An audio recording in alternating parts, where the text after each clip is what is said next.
Lalu seolah relawan tidak berhak untuk minta. Menurut saya relawan berhak untuk minta. Memangnya kenapa? Kenapa? Paling tidak relawan tahu apa tujuan dan ide-ide Jokowi. Jangan juga nipu publik dengan sekedar membersihkan karpetnya, tapi nanti cuman karpet yang dibersihkan, tapi yang disembunyikan di bawah karpet, itu tukar tambah politik tidak mau diangkat. Pak Erick Thohir tidak berhasil menutup jendela dan tidak bisa menahan tekanan untuk menempatkan orang-orang yang tidak berbasis profesionalisme. Biar jelas, saya berbohong atau tidak. Itu jangan disamakan dong kemudian dengan organisasi-organisasi atau kelompok-kelompok lain atau menteri-menteri yang bawa langsung Erick Thohir. Kita enggak, bos. Nggak ada. Bisa salah persepsi, bisa salah tangkap, bisa salah dengar, bisa juga salah berpikir.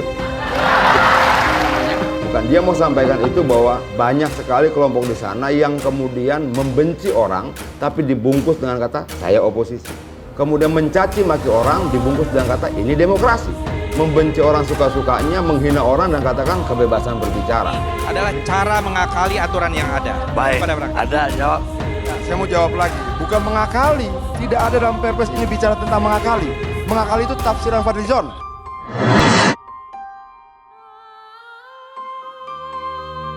Oke lah, titipan partai, relawan, institusi, kementerian dan sebagainya nggak sempurna, tapi jelas dia dititipin siapa. Yang menarik ada ribuan yang kita tidak tahu ini titipan siapa.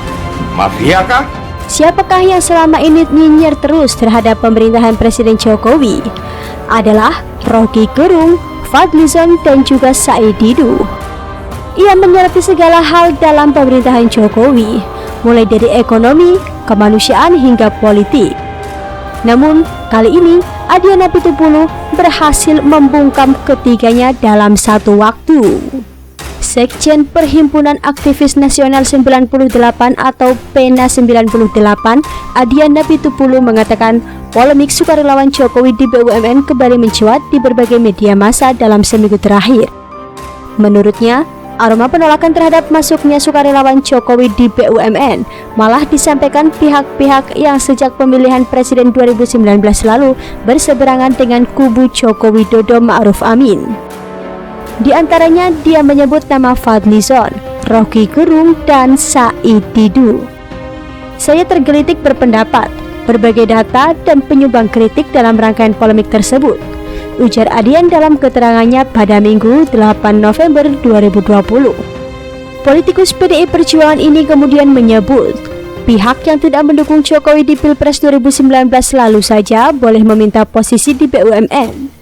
Karena itu, pendukung Jokowi bukan hanya boleh meminta posisi tersebut, tetapi malah harus. Sederhana saja, di kabinet hingga BUMN memang harus diisi mereka yang setuju program dengan ide-ide presiden. Tentunya tetap berjalan dengan pertimbangan kriteria tertentu seperti profesionalitas, ucapnya. Anggota Komisi 7 DPR RI ini merasa lucu ketika mereka yang tidak setuju dengan program dan ide presiden malah diberi kepercayaan memimpin BUMN dengan aset ratusan miliar hingga triliunan rupiah. Sementara para pendukung Jokowi seolah tabu masuk BUMN. Adian juga menyebut saat pendukung Jokowi mengisi berbagai posisi di BUMN maupun di pemerintah itu bukan tindakan balas budi. Namun, tindakan yang harus dilakukan untuk memastikan program, ide, dan target presiden terjaga dan berjalan baik sesuai dengan apa yang diharapkan. Kira-kira mirip seperti Prabowo yang mengangkat beberapa orang pendukungnya, bahkan yang dulu bagian dari tim Mawar membantunya dalam Kementerian Pertahanan, katanya. Menurut Adian, pelibatan pendukung Prabowo di Kementerian Pertahanan tentu dengan harapan program, ide dan target Prabowo sebagai menteri bisa berjalan dengan tercapai. Sekjen Perhimpunan Aktivis Nasional 98 itu juga mengatakan agar Fadlizon, Rocky Gerung, dan Said Didu tidak hanya mengkritik penempatan sukarelawan Jokowi di BUMN, tetapi juga mengkritik sukarelawan Prabowo yang ada di Kementerian Pertahanan supaya kritik itu fair dan objektif. Kalau Fadlizon, Rocky Gerung, Said Didu mengkritik penempatan sukarelawan Jokowi di BUMN, maka agar kritik itu objektif dan fair, saya rasa perlu juga mengkritik Prabowo yang juga membawa gerbong ke Kementerian Pertahanan. katanya.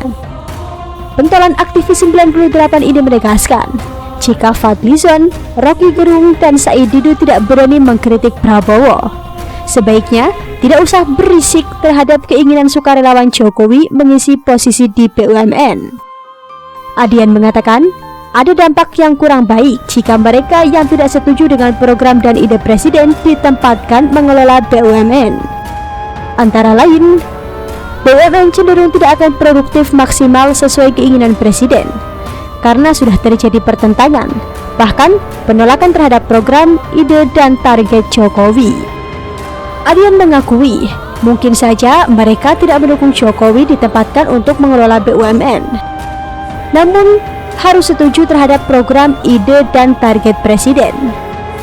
Untuk sampai tahap penempatan, mereka tentu harus diuji lewat proses, karena sikap dan pilihan politik pendukung biasanya tidak cepat berubah, kecuali mungkin masuk kategori bunglon profesional, katanya.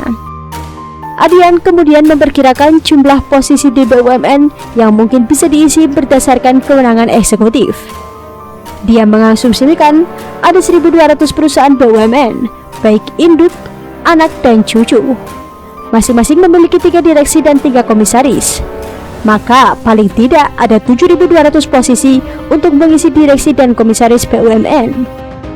Kemudian, jika tiap perusahaan bisa mengangkat 5 orang staf khusus direksi, maka total staf khusus mencapai 6.000 orang. Selain direksi, komisaris, dan staf khusus, ada juga advisor di tiap BUMN sekitar 6 orang atau total sekitar 7.200 orang.